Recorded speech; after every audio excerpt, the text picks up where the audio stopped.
Heretics on Skyline hardpoint for our second semi. Damn, they hit the underground route. It's already a battle for these mid gunfights in the Okay. Perfect against the green wall. We've got Optic. We've got Team Heretics on Skyline. All right, Kai, this is a question for you. When it comes to breaking off, what is the different? What are the major differences between both of the sides? And why is one side more beneficial than the other? I want you to answer, Kai. This is your first question. Before we even get into it.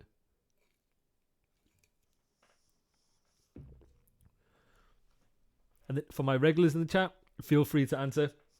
You guys have heard me ask this question 100 times. But yeah, what is the difference?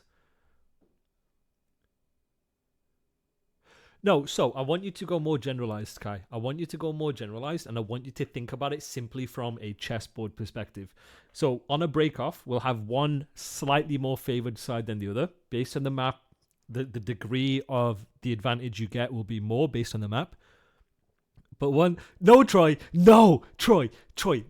You are not allowed to answer a damn question. You ain't allowed. You ain't allowed, okay? you're the kid that's just putting your arms up like me. You're like just excited, just in your chair, like I'll answer it. You're looking around like these fucking idiots. Answer. All right. No, so I want you to think of it from a chessboard perspective. What are some of the differences between the sides, Kai? Look at it from. I'm not looking at it from a team specific view. I want you to look at it from a chessboard perspective. What are the differences between a good side of a break-off and a bad side? Give me a couple answers here, Kai.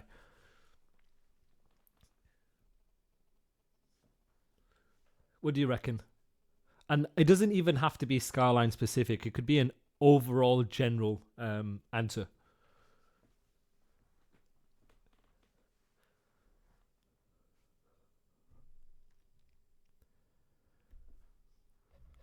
What's good, Vaya? What's good?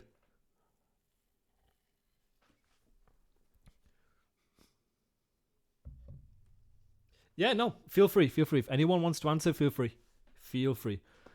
I'm good, Vaya. How are you?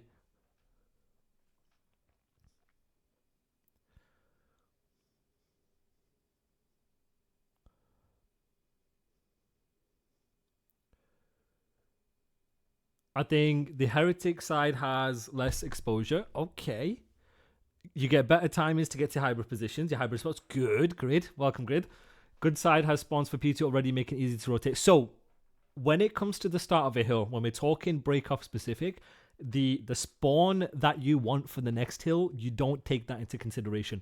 The answer that I'm looking for is what Gridlock is saying. I want you guys to expand, to give you guys a hint, expand more on what Gridlock is saying. What about your timings? What about the hybrid positions? And then how does that relate to like what we do the wave after?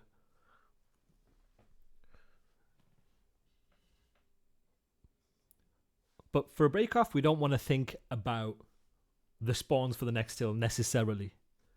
Not when it comes to the first two waves and when it comes to soaking time on the current hardpoint.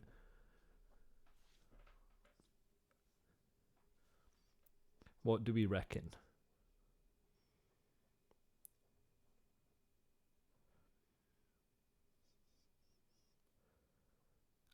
Let's expand on Gridlock's answer. What are we thinking?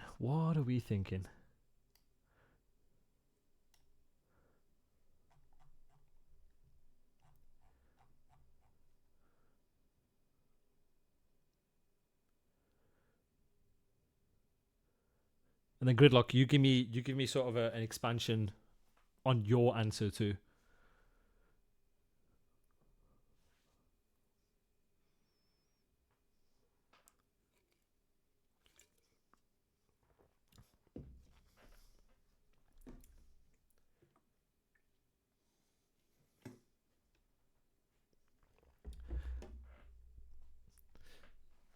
Come on, Liquid. I know you got the answer. Come on, Kai. Think.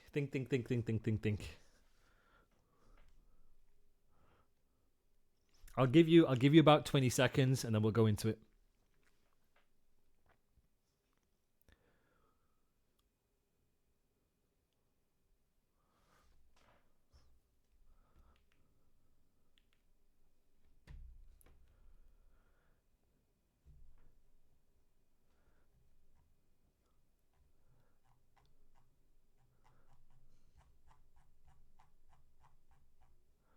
You get to top first, then you can play the wave and push out back. So I'm not looking for specifics to Skyline. I just want to give you guys an idea of the differences between a good break off and a bad break off. But yeah, you're spot on. So I liked your answer. You can get into your hybrid positions first. You beat the timings with either your nades, your stuns. You get into hybrid positions to either force trades or give yourself like advantageous gunfights. When you have a quote unquote good side or a better side of the break off, when you do get into these advantageous positions, you're in a position where you can trade efficiently. Once you do get trades and you win that wave, you're in that step 2. You can then, and these are what the best teams and the pro teams do fantastically, is you can then blend the teams. You can then use your free life. You can then layer. You can then get set up.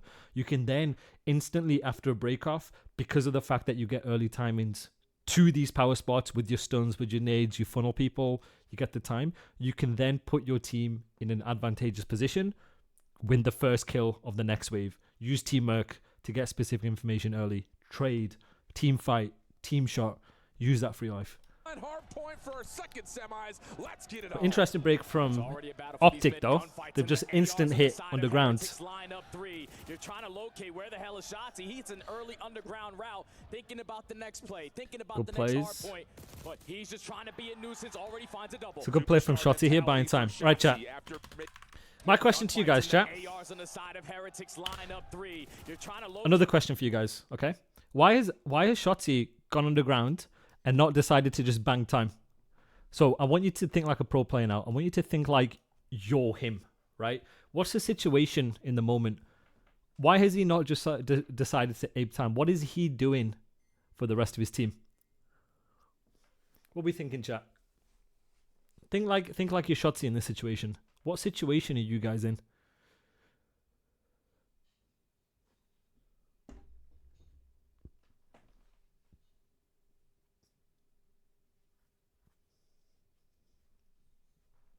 He's waiting for his team. Good. Now, why is he waiting for his team? What's this? Download this information. What situation is he currently in? He's forcing them to look for him, which slows their progression on the map. No, you're good. You're good, Kai. Playing his life. Good. So this is really good from Shotzi here, and this is what pro players do really well, is understand the situation you are in, right? So let's look at it right here. Minimap only. There we go, right? Look at the situation he's in, right?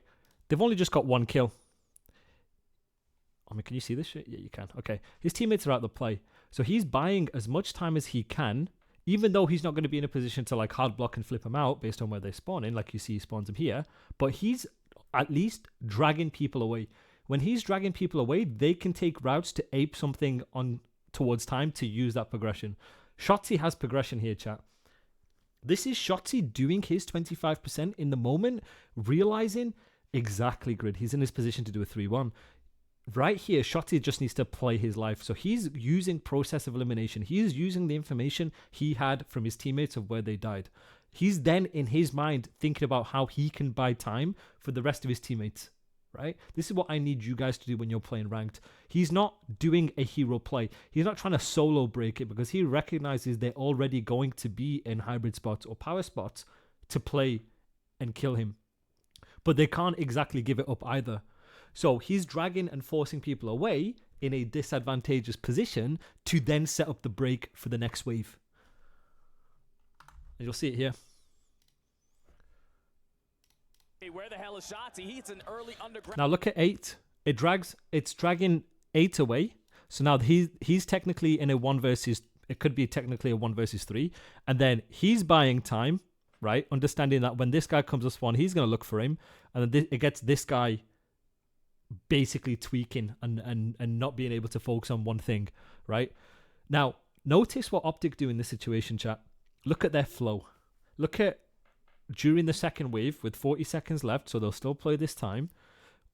What do you notice from a flow perspective that Optic are doing in order to try and break this hill? So I want you to watch it here. thinking about the next play, thinking about the next hard point, but he's just trying to be a nuisance, already finds a double. So what do you guys notice that Optic have done from a flow perspective when it comes to breaking the time? What have they filled in first? Where are they trying to fill in first? And why are they doing that? Why have they just decided, right, we have Shotty out here, we're just going to bang through as a 3? Why have they not done that? Yep, good answer, JG. Hey, what's good, Greg? What's good, my boy? Greg, this is a question for you, Greg. I want you to answer this. Beer chat, what do you reckon? And I want you guys to start thinking like we're pros. Why have they just not aped Kitchen together?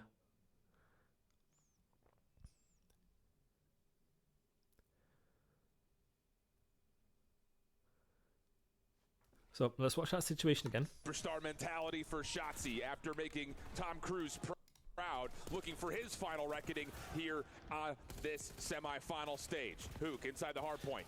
What can that allow you to do? So look at this here, chat.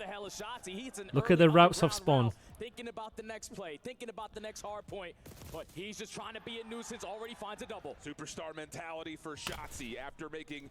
So, yeah, it's a funnel, but where are they going first? What are they picking up first? When Shotzi has progression out here, and he's buying time, where are the rest of his teammates? Because Kitchen is a bad gunfight because of this. Good. But because that's the last thing you want to hit, and it's better to play from top. Yes, now we're thinking like pros. Why though, chat? Why specifically is it better to hit top? And I want you to note the micro teamwork. Look at the micro teamwork. I'm big on teamwork, guys. You know this, right? Look at them two together hitting top. Right? So from a micro perspective, when it comes to breaking P1, you want to play for top control first, right? So now you're in a position where if you double top, you can slide across, you can predict and bait out these power spots. Exactly. Yeah? Appreciate you, Greg. Thank you so much. Exactly. It's a power hybrid spot. So you're dragging people out of these power positions, assuming you're predicting or assuming that they could be there, playing for top control, backing him down to then take cat control, because cat control and top control is very important when it comes to breaking P1, because you back down these power positions watching over and you back down the guy time, which then can open up a timing for your third teammate or your fourth teammate based on whatever's happening in the situation. So that's why they play in top, chat. When you guys are breaking P1, I need you, and this is for both sides, the first lanes you want to pick up when it's open every single time, when there's time on the clock and you're playing to soak, is top P2 to cat, top plat to P1. Then third guy can do this, last guy can do this, right? That's how you, from a micro perspective, that's how you back these guys down, giving you the timing to hit P1 with a stun nade or a low bedroom timing to hill. This is what we call filling in the right lanes, conducive to your game plan. This is how we trust the flow. This is how we trade efficiently, and that's how we break efficiently too. The lanes that you play and the lanes that you fill matter so much when it comes to breaking time. So we'll see it here. Thinking about the next play, thinking about the next hard point. So let's look at it. I know I'm waffling a bit, but I want to highlight and emphasize when you guys are playing your 4 stacks, right? Look at them two, micro teamwork, filling in top, understanding that you need to get top first when it comes to breaking P1. They'll bait and switch these power spots in predictions or play it off Shotzi playing for top, right? Look how they break. Then they will bump across if required to then open up timings for your teammates behind. Core point, you're filling in the right lanes when it comes to breaking a P1. You're trading the most efficient kills, and you're setting your teammates up. This is how we set your teammates up here. So look at it, chat. Look at 4. He's the second guy in the flow. Third guy in the flow. Last guy's off spawn. They will get space together based on these kills, open up timings to then fight. Superstar mentality for Shotzi after making Tom Cruise proud, looking for his final reckoning here on this semi-final stage. Hook inside the hard point. Dealt with Merkley's again, refilling through top. Very strong start, 5-2. Again, refilling through top. 20 seconds left, chat. Chat, my question to you guys, from a fundamental perspective, what do we want to do at 20 seconds? What are we trying to do at 20 seconds? What's the overall goal? playing for new. What does playing for new mean? What's good, Void? What does it mean to rotate? What does it mean to rotate? What does it mean to play to new? Play for new. What does that mean? Yeah, okay, we want to play for new, but what does that specifically mean? Okay, good, right? Spawns. What else? What do we want to do with spawns? Be more specific. I want you break it down to the absolute millimeter. Be more specific. What do we want with spawns? What does rotating mean? What does playing for new mean? Hard block, pick up routes? Good. Yes, we want to play to hard block. We want to try and do something together to either take routes to flip people out or to get timings through and to hold progression. You'll have progression spots. You'll have progression spots on the map that you can get to if you haven't flipped them out or you haven't made any kills, right? You'll have teams, for example, they'll play top here to try and play for a kill. They'll play at the back to try and get a kill. So, what's good, Billie Jean? Yeah, so we're playing to take timings to get to progression spots to either make kills to flip or hold progression for your teammates to get to you to then trade. Or alternatively, what you'll see teams do is based on the situation, based on whether they have progression on old or not, they'll just hit through time. It's keep it stupid simple. You take routes when you don't have progression, and if you do have progression, just get to your teammate and trade. Because then right here, let's say hypothetically, chat, let's say 5 is dead and 2 is here. Use that progression. Play kills and bully through. This game is simple. Ape something together. That's how we rotate and that's how we play for new. Getting even and trying to find a way to fight back against this Heretics setup. And now if you're Optic, Filling lanes that give us a better chance to win the first fight. Good luck. Good. So like right here, chat. So look at number 1 here. Look at Kyler here, right? If you're Optic, you got to work your way across the map. You already see number 1 on your mini map, Mr. Hook, working his way through kitchen. You see here? Keep it stupid simple. You make kills, you get progression, just ape something out together.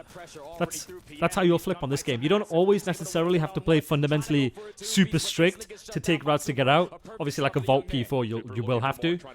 On a Skyline, that shit don't matter. Just get together and trade. This will set up Heretics rather nicely over towards P2. Moment of contest, but we swap over to listen in with the Bravia listed in with Team Heretics. Brandon with 2.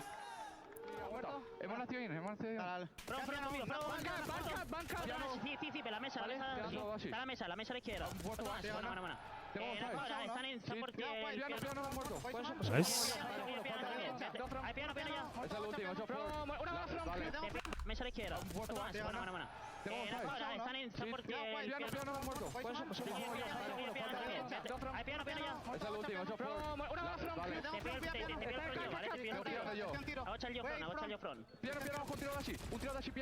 Okay. Hey, what's good, Scott? I'm good. I'm good, brother. I'm good. All right, chat. I want you to look at it from Miami's perspective, right? They've just got 2 kills in the wave, right? What do you think that they did really well here from number 6? Now, for my regulars in the stream, what does number 6 have here after you get a 2-piece? What does he have? What has number 6 got right here?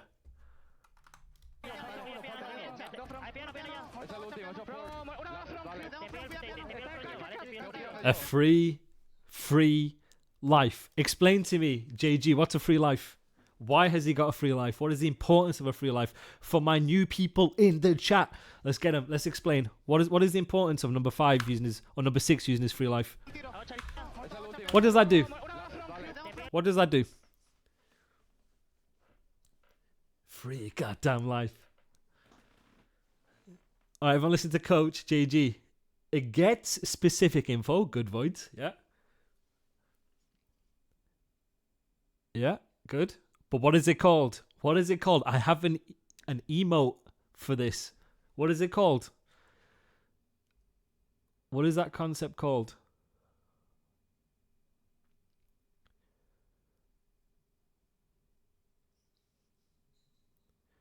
Being annoying, getting info for his team and taking progression. Okay. But I have an emote for this. What is it called?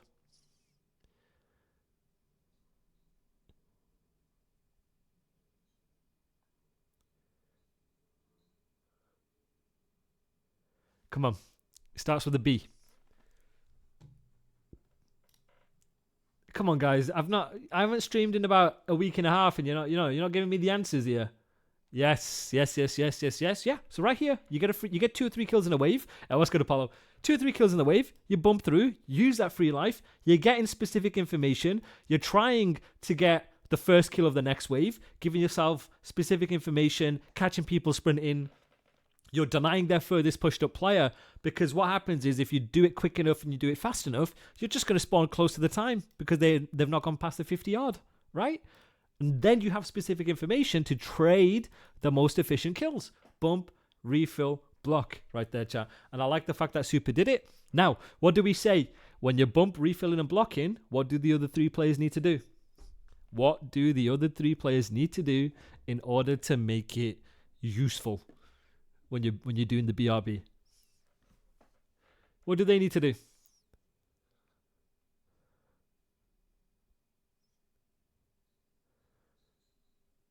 There's 2 things that they need to do, the other 3 players, when we do that. When Super's out going rogue, taking time-ins, using his talent, taking Charles, catching people sprinting, there's 2 things that these guys need to do. Okay, good. That's one of them. Yeah, you want to be ready to trade, but you also want to be playing safety net positions. You want to be playing to stay alive. Value your life, right? Play safety net positions, value your life, because you cannot double or triple die, or it's pointless. Let the game come to you. Very good, very good.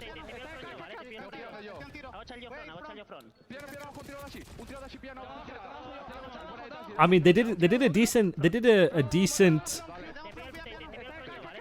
way of it. Oh yeah, he spawns here, so he's like, there's nobody there. He gets bad timing. So they do a decent job of it. If he doesn't scam in hill, if Jose doesn't scam here, they hold this. So like right here, right? So 5 does a really good job, at least trying to trade, realizing he can't trade, he backs off. If he doesn't get, if he kills Brandon there, they probably hold this P2. They hold this P2, 5's coming around, they'll trade out 1. 6 is going to naturally then pick up the right because they already have the left.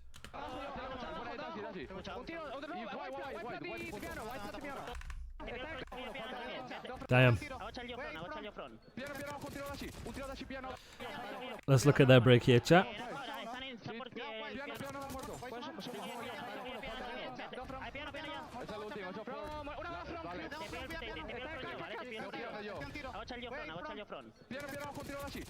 Damn. Nice. Good trades at least. They're playing to trade, so this is really good from Heretics. Oh, not Heretics, sorry, Texas.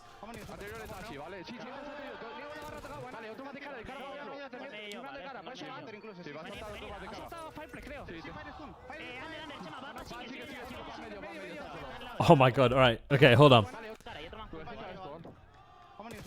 Now this, chat, I will say this was kind of scary. So, the reason why I think this is kind of scary, and it ended up working out in the end. Have a look at Texas's progression, chat. What do you guys notice? What you guys notice is the time. So tell me what the time is. Tell me what they should be doing, and then tell me what you see on the map. And then tell me why this could have went really bad, or it could have been dodgy. Not rotating. That's not the answer I'm looking for. But what do we want to do at 9 seconds? We want to play for new, right? We've established that. What do you see from Texas's POV right here? What do you see? What do you see? What do you see he has? So, okay, good. Miami hasn't rotated yet, right? So they have the timings. They've just made kills. So Miami are not going to be on new, right? So Miami already there, but Heretics have map progression numbers in new. But even though Miami have map numbers, what do you think is dodgy about what number 2 is doing? That could be not dodgy, but that could be really risky. Oh, what's good, Young Suave? Welcome to the chat, brother. Welcome. What do you see number 2's doing? Taking a route, but timings could be off. Yes. So remember, chat, when you have progression, you keep it stupid simple. You use it. I don't care if you're in a 4v3 in this situation, right? You have progression. You want to bump the guy out in your flow. and you want to get to him because that's how you can force out trades, flip him out behind you, so on and so forth, right?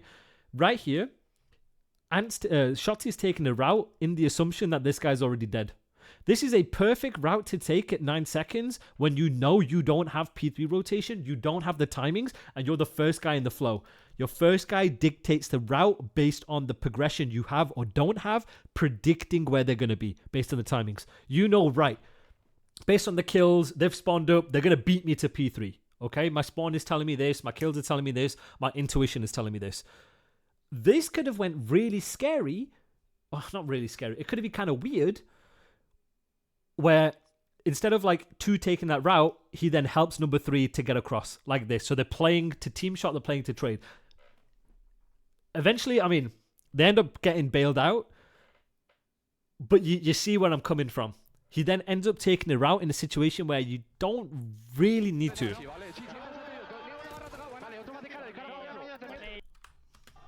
Like right here, 2 would have already been here. They would have been taking Team Charles on these 2. These 2 would be dead.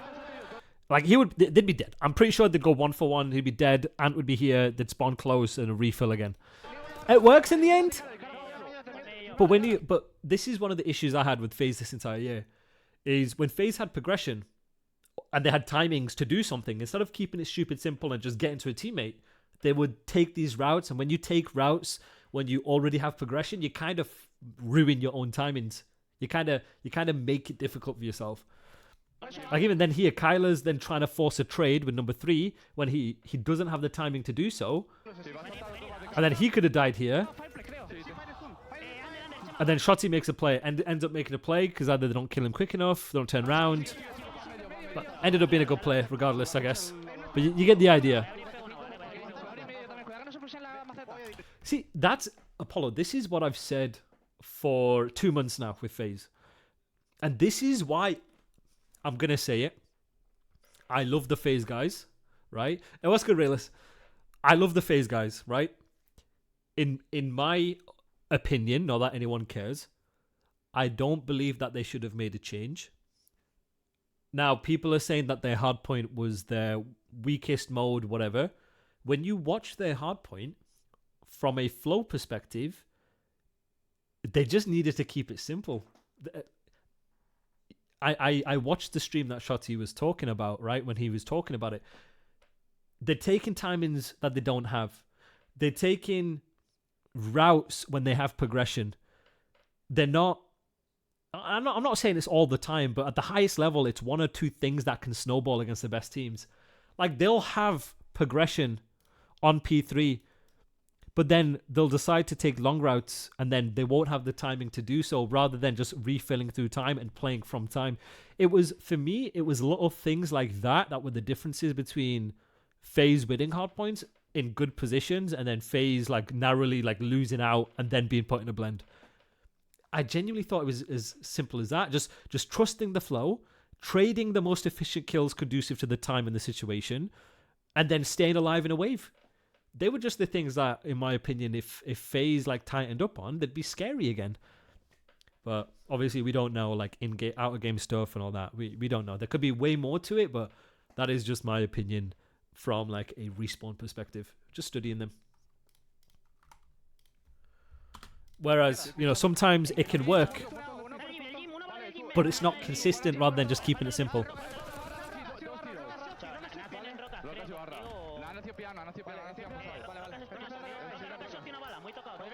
FaZe Trio getting broken up was funny. That's good. Unrelated question, but is it usually like a team captain that makes team changes decisions? It depends on the organization. Sometimes it's the coaching staff that makes the roster decisions. Sometimes it's the entire team. Sometimes it's the best player. It just depends on the organization. 28 seconds. Now they just refill through time, use that progression, and trade out time.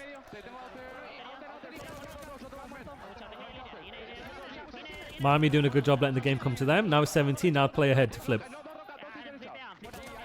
Good comms. Good comms. Look at them aping together. Ape together strong. Then at the end of the day, chat, whatever your game plan is, whatever you're reading in the moment, as long as you're taking fights together and you're aping and you're hive minding together, it's going to work. Oh, that is a big kill by Metals, by the way. So let's look at this here, chat. This was a big 1v1. This was a big 1v1 from Metals right here. If Metals dies here, they're going to spawn out. They're going to spawn there. Two's going to get towards time. They're not spawning in. They're spawning out. That was huge. Bloody hell. Yeah, Jose shooting the guy at the roof. Yeah, absolutely. Well, after a hot start from the Heretics, things were starting to look a little bit dicey as Optic battle back through okay, P3, so this is a nice recovery moment. Heretics in control of P4. Yeah, Dashy took over. Right, chat. What are Miami doing really well here? After getting a wave, chat, what are Miami doing really well here? So, couple things here, chat. So, remember when we talked about the flow? 50 seconds here, guys, right? 50 seconds. So, they're playing the next wave, right? What are Miami doing really well? I want to know what Miami doing well. I want to know what Seven's doing well.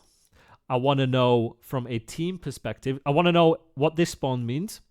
I want to know then how they play the wave. What do you think they're doing well? Taking space. Good. Right. So who's taking space? So Seven is watching mid, allowing him to call out the push. Good. So he's bumped out. He's got space, allowing him to get specific information early. What's good, Olala? Welcome to the chat, brother. Welcome. They're tunneling them through kitchen. Good. Or funnel them, yeah. Very good. Welcome to the chat. Funneling them kitchen, taking space mid. Good. Okay, so what does that space allow you to do? Who should be taking space middle, and what does that allow you to do? And why has he not decided to take more space? Actually, let's do it one at a time, chat. Let's break it down one at a time, right? So let's talk about number 7. So, in the flow, what is number 7? What is number 7? Hey, thank you, Nick. Appreciate it, brother. Thank you so much. In the flow, what is number 7? Number 2, why has he not decided to get more space? And number 3, what does he potentially have? Let's do it one at a time. And I want you to think like you're a pro player here. I want you to think as though you've literally just spawned in. What do we think?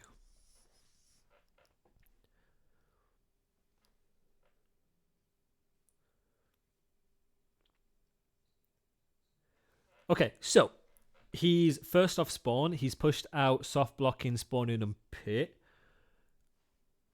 So he's first in this conveyor belt. He's first in the flow, right? This is him. So therefore, it's his job, based on the wave, to try and get space, right? So now this goes into question number 2.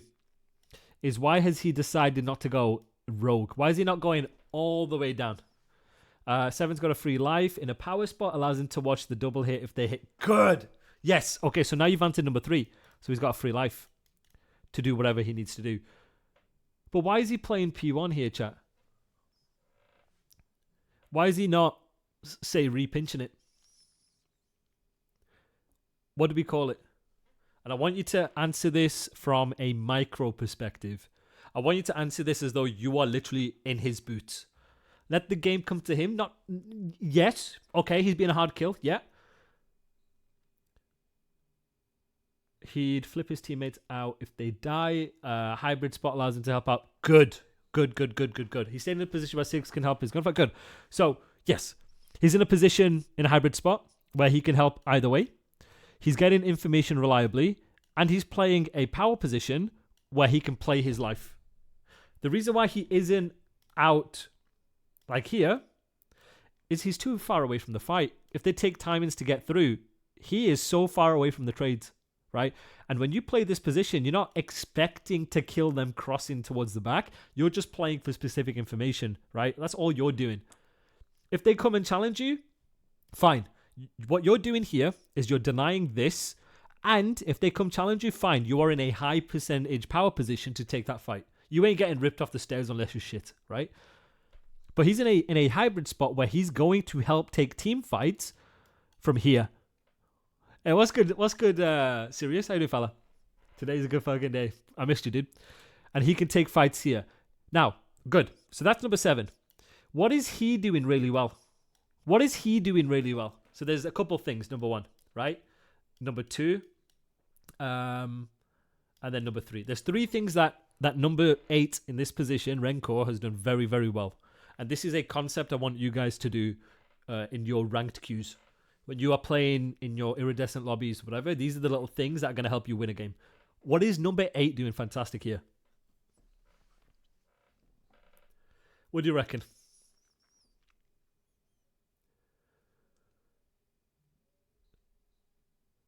Think about it. So, if you guys want a bit more help, think about the answer in relation to the setup. Think about what a setup is. Think about what the purpose of a setup should be. So, he's picking up what's open. Good. He's watching the pinch and blocking simultaneously. Good. But my question to you guys is, why has he not just gone like this?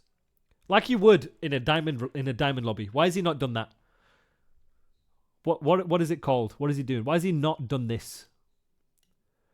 He doesn't have the timing. Good. Now we're thinking like pro players. Understand in a setup where you're spawning them. Understand the routes they can take. Predict the routes they can take based on where you're spawning them, based on the information. Anticipate where they could be. The reason why Renko hasn't pushed out more is because he doesn't have the timing to get more space. Sure, he could take the gunfight, the 1v1. But right here, chat, the reason why pro teams are good is they're trying to play situations like this where instead of a 1v1, we're going to make it a 2 versus 1. This is how we play the team fight. This is how we play the team wave. He could go out like it's a Crimson lobby and challenge number 4 and take that 1v1. Fine. He could slide cancel and take the fight. But then there's a risk where he could die, right? And his teammates aren't in a position to trade. He understands he doesn't have the timing to push out even more. He's in a setup. He's in an advantageous position. So this is where you bring your teammates into the fights. Now that 1v1 has become a 3 versus 1 when you ape together. This is how you punish teams in advantageous positions. This is how you use teamwork. And this is how in the micro you isolate gunfights. Once they get info here, they're in a 4 versus 2. You do whatever's necessary to ape the last guy. You want to always have the mindset of fighting people together. These guys in this situation, if they know he's here and he's here, you gotta run at him. You gotta swarm him. You gotta eat him alive. That's how you do it, chat. This is how Call of Duty progresses from very structured to specific information to then aping. This relates, and I'm going to go on a bit of a waffle, a bit of a tangent. This relates to what Sam was saying, that AR roles don't necessarily exist because the roles that you have in Call of Duty are ubiquitous. Basically, everyone does a bit of everything. Now, you're going to have linear situations where you want your ARs to watch a certain lane when you break, certain positions, whatever, right? But situations like this, you need to play at pace and you need to play together. This is aping. This is teamwork right here. He's letting the game come to him. He dies. Now, he's not going to do the same thing. He's going to trade, and there you go. Now, you could argue, right, that he shouldn't have done that. He could stay alive. Renko, you could be like, yo, Renko, stay down. You could be like, yo, Renko, just stay down, right? We know he's gone around. We know. We have this specific info. He takes the chow, whatever, and then look at Metals. He's trying to play for the trade. They do it together. That's how you be efficient. I look at 5 and look at 8 here. Help each other. Make him overextend to get you, but 8's in the fight, so then 5 is going to help him. Recovery moment, Heretics in control, P4. Yeah, Dashy took over there at the P3. Already 16-7 with a minute in the hill time. Really good hold. And then look at them. They're just trying to take the same fights together. Even here, chat, right? This is what I hate in ranked, is when people just sit by the tub the entire time, even though you have numbers, okay? So look at this situation. They've just got 3 kills. Slow down. Exactly. When you let the game come to you, you can think. You get specific information, then you react fast off it, right? And then you can slide cancel take Charles, whatever you need to do. But right here, they've made kills. They've made 2 kills, right? Renko gets information. He's front. He's not just going to sit. He's going to try and attack. He's going to be useful. With Pro Call of Duty chat, it's about making everybody useful as much as you can. In this situation, this is advantageous. The reason why this is advantageous is because they have numbers. Because Optic have to come to them. Optic have to funnel through them. Optic have to go through choke points. And they don't have the timings to do so, right? He has to clear everything. So right here, use your numbers, use your advantageous positions, and take fights together. So look at it right here. Look at Super trying to chow. Look at him trying to chow. He's not waiting. He's not sitting. He's going. He's bumping out. He's looking for kills. And now they're in a slight disadvantageous position because they've died. Then you play tight. Then Metals doesn't bang out. Now you can bang out. Now you can go. Right? Understand, chat, when you're playing ranked, understand when you're in a disadvantageous position and you need to stay alive, and understand when you're in an advantageous position and you need to throw your life away. This is a good example of that. I'm sick and tired of you Crimson players not just getting my trade.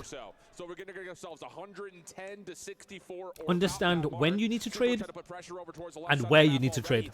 But not every kill needs to be traded. Yeah, big kill onto Super. He was trying to influence the spawns a certain way, or at least force them to draw that attention on that side of the map. But now it's Realster, who is on 3 in a row, instantly going to get picked off by Mercules. You're currently in control of the P1 time. Rencor now is just waiting for his teammates to find some kills before he decides to go, but he has no more time to waste. You got to send it. Okay, good kill. Okay, good too. Trade him. Exactly, Kuda. Okay, really good play from Renko, I will say.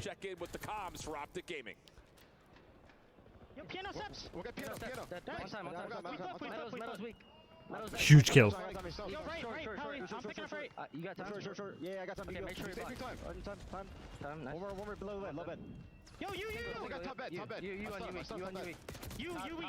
Good break.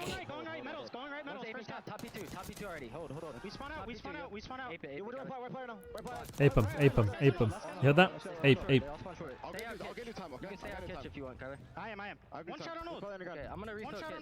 Look underground, look underground. You have a gun? No. Yo, deep long. There's 2 long right. Nice. I'm holding close right. Another one right. What is 2 doing, chat? What does 2 have? What does 2 have? Okay, Okay, Metals is right. On the marble. One shot top. Fireplace Metals. He's through the right then. Right, weak. Free life. You see, chat, you see the importance of a free life? This is how you utilize talent, right? When you have superstars like this, Paco, Abizi, Neptune, players like that, you want to try and put them in positions where they have the freedom to take timings, where they have the freedoms to use a free life. Now, like right here, right? You see that? So either number 2 or number 3 could have been the one to have done this, right? So these are the situations where you understand and you dictate in the moment, yo, I'm going to do it. Or you realize, okay, he's going to do it, so I'm just going to fill in around him. This is how you utilize talent. Merc could absolutely do it. Merc could absolutely bump out, play cat, and then Shotzi could play left. But when you're 2 players basically next to each other, the way I look at it is one of the players you want to, based on what it is, put each player in a position to use their advantage, use the good of them. You have a player like Shotzi, like Paco, like Neptune, bro, you want to go use your free life, go do it. It doesn't matter if I do it or you do it, because the timings are basically the same. I'm going to resort to you doing it. And this is how you utilize talent. This is how you let someone like him get lost, get in flow, get mixy, right? Now, if 3 was like back here and 2 was back here, then obviously 2 would be the one to do it every single time. But when you're holding hands like here in a situation, you want your more talented player in that situation to go on and do what he needs to do. Let's say if it was Dashi and Shotzi. Well, Dashi's a main AR, quote unquote main AR, right? He could do it, right? But he's not going to be as effective or snowbally as like Shotzi doing it. So these are like situations where then you can be like, all right, you go do it. You're heating up, you go do it. I'll go do something else. Deep long. There's 2 long right. Nothing left. Nothing underground. I'm holding close right. Go left side. Nice. One more top right. So that now he's using his free life. Look how annoying this is. Look how annoying he is using his free life. And this is what happens when you put talent in the right positions. No, if you put talent, in the right positions in a moment. These are where sometimes I hate using the word roles can be like really important. Okay, Metals is right. On the marble. Fireplace Metals. He's through the right. That's how you do your 25%. That's how you do what you need to do for the team. Look at him. Look how annoying he is to track. They're on you. Zip. Yeah, zip it left. All good. He spawns in. In the back. Two in the back. One shot. Alright, one guy's piano. Just calm down. We're top T real. Nice, get up. Top T real. I'm gonna hit left one time. I'm hitting left one time. It's at T in the time. Yeah, I'm trying another one. 18 seconds left. They should be playing for... Well, Optic had the solid Are they going to be playing for you? but Super just in another Yeah. takeover So mode. first guy get across to the left. 23-17. Make sure we're Heretics refilling in right based back on the hard kills. point, and they'll take the better part of the last Oh, 30 did he not kill him? seconds. Oh, he kills him. At Jesus. this P2 HP, Refill through time. Starts off flawless with a 9-3 start, already on 5 in a row, 23-17. Still have a nice little comfortable 30-point lead, but this is where Optic kept themselves into the mix. This P3, Huge. they gotta be able to take care of Dashy. Now they're looking for two.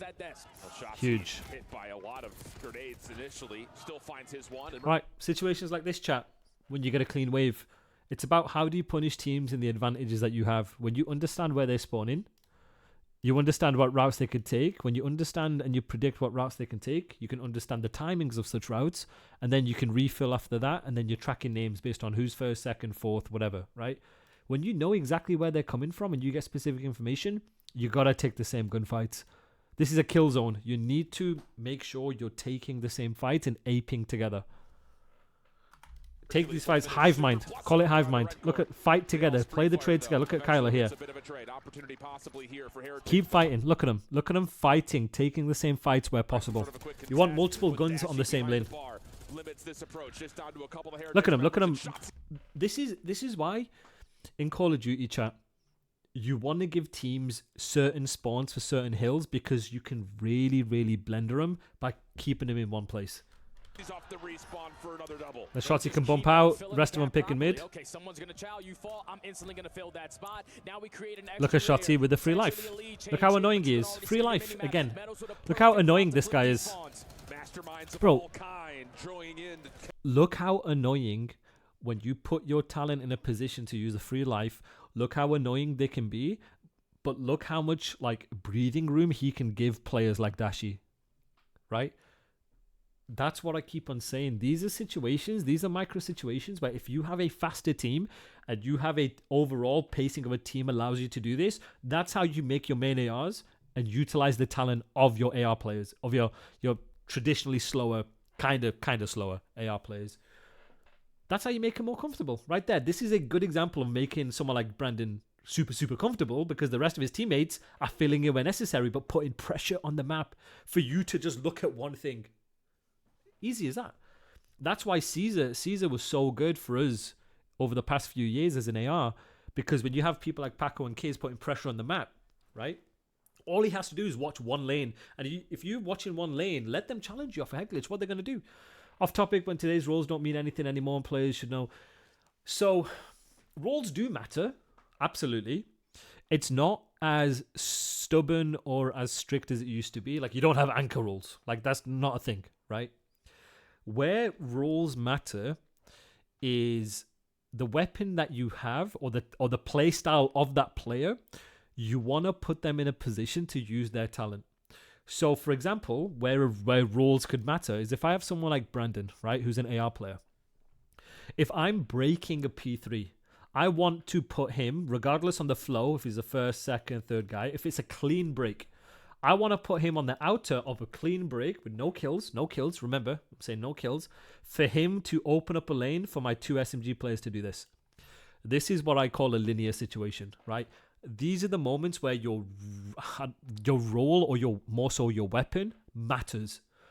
There aren't entry subs or Slayer subs per se, as people would like to say. That's not really a thing anymore. It's what you need to do in the moment for your flow.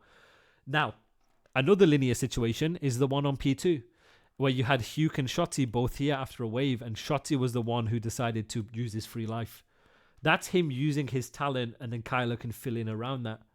right? So you'll have situations like that where you want to put your more faster moonshot, talented players in them positions to use a free life. So there are certain situations where you need to have, or you want to ideally have, a specific player in a specific spot. But at the end of the day, everyone needs to do everything. Like if Hugh is using his free life, like he's gonna use his free life. It might, if Dash uses his free life, it might not have the same impact as, say, Shotty using his free life. It's still a free life. It's still the right play, right decision in the moment, right? It is what it is. And yes, you want to pull out an AR and SMG based on the situation. You've been doing that for years. Everyone's been doing that for years. Like on Vanguard, you're pulling out an AR if you need to, based on where you're spawning, based on your flow, stuff like that. Catch the COD action. Magnus Carlson locked in as Optic will see their lead. And I know that was a clip that that Sam had said. This is where they were flawless. Now, I've been preaching it. It's ubiquitous. It's all about the opening kill. Shotzi and Hook already combined for 2. All right, let's see how they play this. Instant response. Good trade. That's a huge kill from Brandon. A big one-on-one. No one is spawning near, but at least for your Heretics, everyone is near bedroom. Dashy looking for a crossing angle, trying to stay safe. Riel wanting to try to challenge this, wins his first. Can Hook follow up though? He gets the opener, but all right, not chat. the follow-up. Question for you guys: like Dashy pulling up sub on Piva? Yes, yeah, absolutely. All right, chat. Question for you guys. What are Miami doing really well here? Dashy looking for a crossing angle, trying to stay safe. Riel right here. Wanting to try to challenge this. What are Miami doing really well here? Give me an answer. What are Miami doing really well? Taking the same fights. What do we call it? Playing tight, taking Charles together to yep, good. Good answers. Wins his first. And that's all Call of Duty eventually becomes, is once you are in these advantageous positions, once you understand the space that enemies have, once you understand where they're coming from, use your attacks, use your nades, get specific info, chow off that. If I stun somebody and I nade someone and I've got them weak, I want you chowing, I want you dying. If I get a one-shot call, yo, Dashy's one shot from a nade, I want this guy flying at him, open it up, and then you follow and help. That's eventually that's just all Call of Duty is now. It's just how can we, it's the strategy within the fight. How can we stun? How can we nade? How can we slide cancel? How can we take the same fights together in the flow? And then just trusting your teammates, being selfless. Let the game come to you, and then once the games come to you, you fight together. It's like League of Legends. You're just trying to team fight in an advantageous position. Follow up though. He gets the opener, but not the follow up. Shotzi looking to go quickly around the backside of patio. It's like right here, they'll play for trade. Good trades. No, not gonna happen. But now they'll play tight because they've spawned out, and they're in a disadvantaged situation. There you go. And how about Rancor behind the bathtub? And this is a form of adapting here, chat, right? So they understand here, yo, I've spawned out. I've spawned out so far, which means they're going to be front, right? So they recognize, okay, they're going to be spawning closer than him to the time. And they understand, right, it's going to be a 3 versus 2. So right here, chat, look at 6, look at 8. They're playing their guarantees. They're playing the guarantees of the next wave. This is what we call adapting to the situation.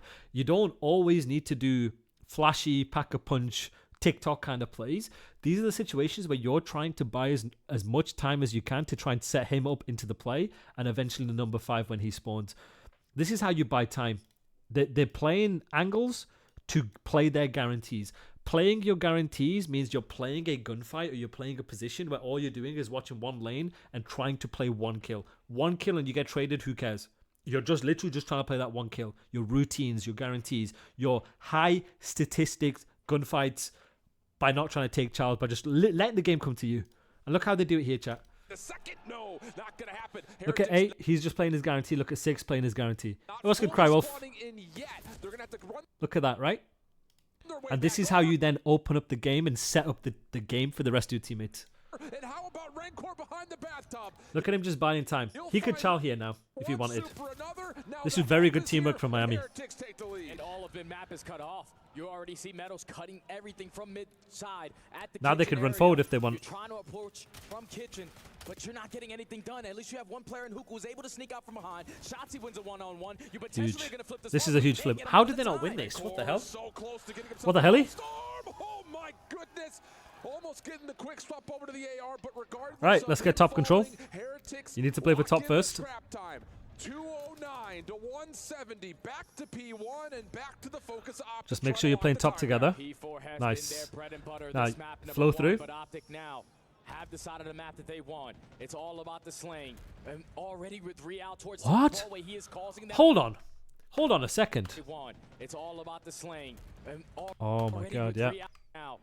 Trying to lock the time down. P4 has been their bread and butter, this map #1, but Optic now have the side of the map that they want. It's all about the slaying. And already with 3 out towards top hallway, he is causing them problems. They don't break Right this? now, the pacing for Heretics is too much for Optic to handle. Oh my god, that was such a huge kill. What the hell? Wins a big 1v1 though in the hard point. Gets the gap down to Alright, let's see how Miami played this though. less than that. Side of the map. P4 has been Okay. their bread and butter. Alright, chat. P1 and back to the So right here. focus Optic trying. When it comes to P1 flow, when it comes to breaking P1, how do we want to do it? If you guys have been paying attention, let me know. What do we think is good and what do we want to do? What lanes do we want to fill from a P1 perspective in order to break it? Good. Right, we want top. Why do we want top? Playing and refilling top. Good. Why do we want top? What can top allow you to do? And I want you to give me an answer from like a micro perspective. Answer it as though you are in the game.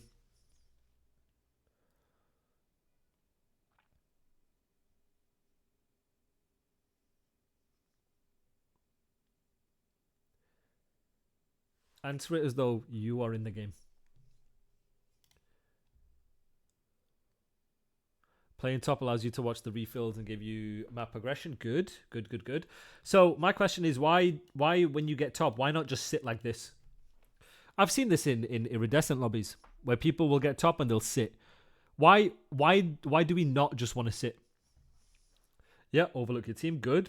But what does top allow you to do? Think of it now. I want you guys to think of it from a chessboard level. When you get top control, what can that allow you to do? Advantageous gunfights on the hill. Good. But more importantly, now, I want you to think of it from a fundamental perspective. From a chessboard level, what does top allow you to do?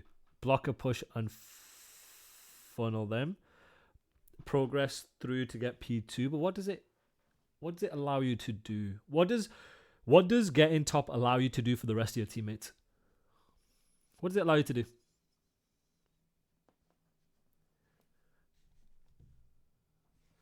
Take space and push through and control set. Yes, but what does that allow you to do for the rest of the guys? For the other two teammates? Ultimately, what does that let you do?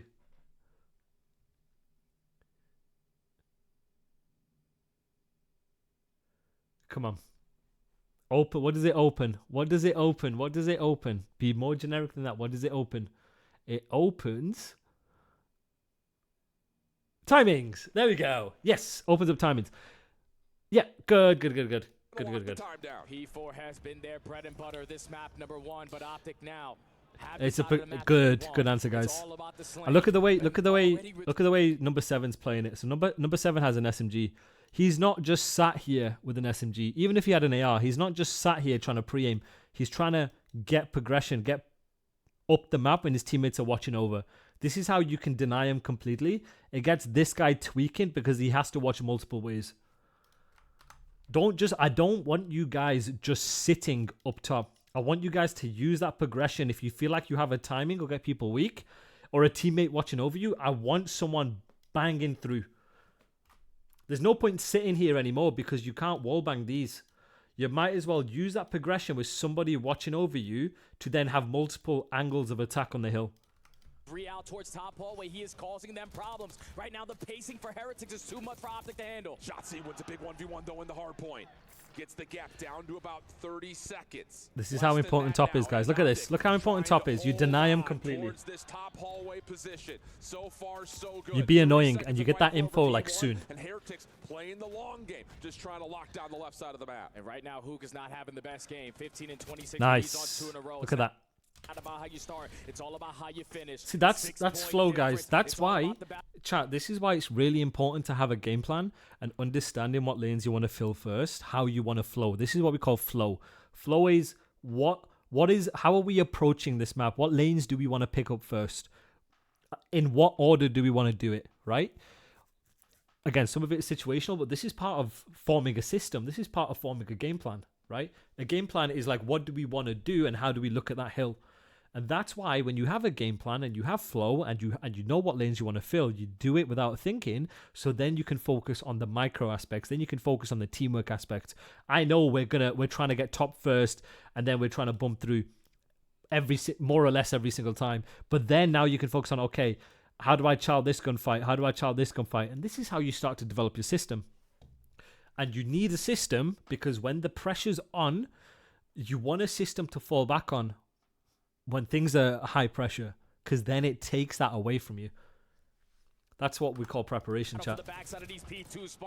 Obviously, you want to adapt and play in the moment, and it's situational, but a lot of it is going to be based on the goals and based on the systems you have. Heretics super in red core, and essentially a 2v4 moment, get the kills that they need, and they find Mercules lurking. 2-18 to 2-12. This is huge. How do Heretics not win this? Oh my god. Looking for more. Knows he's got one. 29 and 23. Still has okay, I need to see how he got through. In red core, and essentially a 2v4 moment, get the kills that they need, and they find Mercules lurking. 2-18 to 2-12. So right there, I think is a misplay, chat. I think right here, I don't know if Jose recognizes it or not. And they find Mercules but chat, lurking. What do you notice here? Get the kills that they need, and they find Mercules lurking. Right here. What do you notice, chat, about number 7? How have you got 25,000 points, Gridlock? What the huh? Appreciate you, brother. But, chat, what do you notice on the minimap? What P1 is still up. What do you notice about the minimap, and what information are you trying to gather from the minimap here? What do you see here, chat?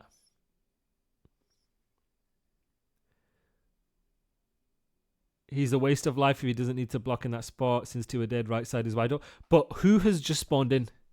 Who has just spawned in? Who spawned in? And what does that spawn tell you? Yeah, W grid. What does that spawn tell you, chat? Remember, your spawn tells you everything on this game. If you do not get the closest spawn to the hill, the no map progression spawn, it is telling you something is going on. The pressure is coming from this side. You spawn here for a reason. There's pressure here. That's what this spawn tells you. Right, look at it right here, boys. Right? So when you guys are playing, this is general rule of thumb, chat. This game has a map progression spawn system, right? When you spawn either on a teammate because the time is wide or close to the hill, it's because they're not pushed the 50 yard of the time. If you don't get the closest spawn to the hill, right, it means there's a degree of manipulation happening. When you spawn here, that is telling you something. If they push both sides, you'll spawn like here. If they push this side, you'll spawn like here, right? If they're in cheeks, you'll spawn like back here, right? But right here, when you spawn here, that is telling you, yo, someone is through kitchen. Someone is through kitchen right here. I don't know if he did or not, but Shotzi should not have been able to make this play. Shotzi should not have been able to make this play. I am assuming, just by the way he's picking it up, he's like, yo, someone's definitely got the right, but it might just be a case of bad timing. The 2-12, and wouldn't you know it, you got through. The guy you want to get through is there you go.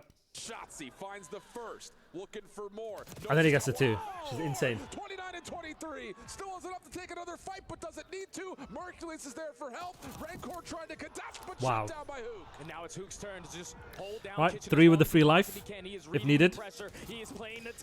Now this is the problem, chat. What do you notice is my issue with what Optic have done here? And now it's Hook's turn to just hold down Kitchen as long as he possibly can. So what is good about what Texas are doing initially, and then what ends up being a misplay, in my opinion, right here. And he is reading the pressure. He is playing the timing. What do you see? What do you see is actually good initially, and then what do you think is a misplay?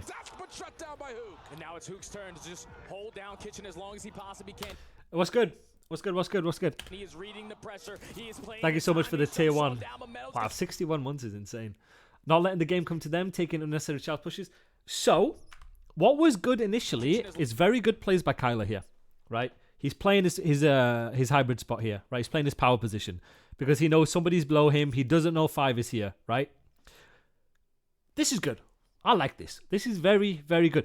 But now the problem is he's using his free life, and then he ends up playing reckless and using his free life. So then what happens is they end up double scamming, which then ruins the game for him because now he's just going to get 3v1'd.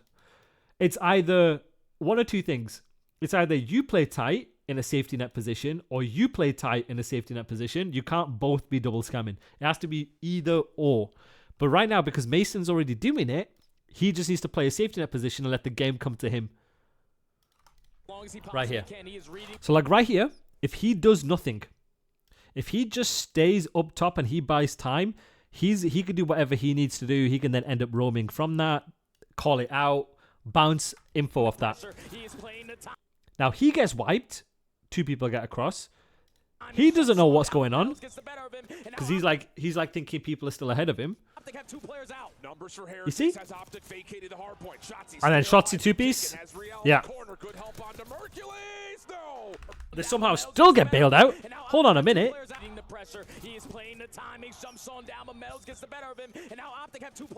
So like, can you imagine here in this situation where Hugh is still alive up here? He has info if they're crossing towards the back. That guy would probably be dead. They don't have the info on the back. So then Shotzzy can then just do whatever he needs to based off that. 3 can do whatever he needs to based off that. It'd be like so much more reliable to hold. That's why, chat, you got to be careful like double scamming. But they somehow still bail it out. I don't know how. They're just winning everything. Oh! Imagine, chat, imagine. No! Metals gets 2. 25 seconds to fight. Both teams could technically still get this over the finish line here. 1v1 oh my god. Who able to find the win? That is such a big gunfight right there. Did you chat? Have you seen how big this gunfight is? Look at the minimap. What do you see? What do we see here? What do we see here? That was actually such a big gunfight. Because if Mercules kills number 7 here, 2 has a free life, he's going to play a safety net position. They win off this P2. Trying to wait for help, but he's not going to be able to. Last 10 seconds. Red core for 1. Not going to get the second. Last chance. It has to be super. Otherwise, we're going to see another hard point. You get the tick. Oh my god. You get the tick at that old time. Oh my god. Player off the rotation. Oh my god. Mercules loses it. Huge gunfights, yeah. Huge gunfights and still somehow lost them out. And a trophy system to keep him safe. Full flood from the front. Do you predict this? Oh, they're flooding. Okay, chat. This had me scared. This had me scared because I saw this and I'm like, wait, are they gonna 4-man hit this? I get it. I understand why they do it because they know one guy's out P1, so it's a 4v3. But I'm thinking, they're gonna 4-man hit this. It's a 4v2. They're just gonna go quick. They're just gonna go fast. They're banging. They're banging. I'm thinking, wait, it's a 4v2. Where's it? How are we not trading? I'm thinking, no. And I'm thinking, wait, Heretics have won it here. I'm thinking, wait, Heretics have won it. And then the nuke. Then the nuke. He's got to find some contesto from the front. Metals finds the opener. The flank is shut down. Instant classic. It's a 2. Damn. Oh my goodness. It's pandemonium. But it's honestly, chat, like it is crazy like how this game could certain misplays or certain gunfights could be the difference between winning or losing a game. I genuinely believe right here. Look at Mercules right here. If Mercules wins this 1-on-1, he wins this 1-on-1. Number 2 can use his free life how he wants. He's in a safety net position. He's gonna spawn up close, right? They're in a good chance to really win this game off P2. So he's dead, which then means, so if he's dead, which means 4's going to spawn here, then 4's going to refill wherever's necessary. Mason's probably going to push out S1 like this, right? Kyler's using his free, Shotzi's using his free life, right? Look at him being active. He doesn't see anything, right, chat? So that's the whole point of a free life, spawning them deep and specific info. Mercules is probably going to be here. 4 is going to be back here. They're going to funnel them through, spawn them garden. They win off P2. And all of this stems from losing one gunfight. From one gunfight. So right here, Renko's been completely traded out. I know he spawns here anyway, but like he's not dying on the time because he's shooting them. He's already going to be shooting them from the door. He's already going to be shooting them here, right? So he's not even. We're not even going to get this white time. They'll be on the time the entire way. 10 seconds, red core for 1. Right, which then means they can't win it from here. I mean, they could still. But you see the margins. The margins are like so fine. It's insane. Do you get the tick? Do you get the tick at that old time? Because you at least have one player off the rotation. A big one-on-one. And then they end up winning that. 249. If they hit the P1, they would have. Yeah, agreed. Agreed.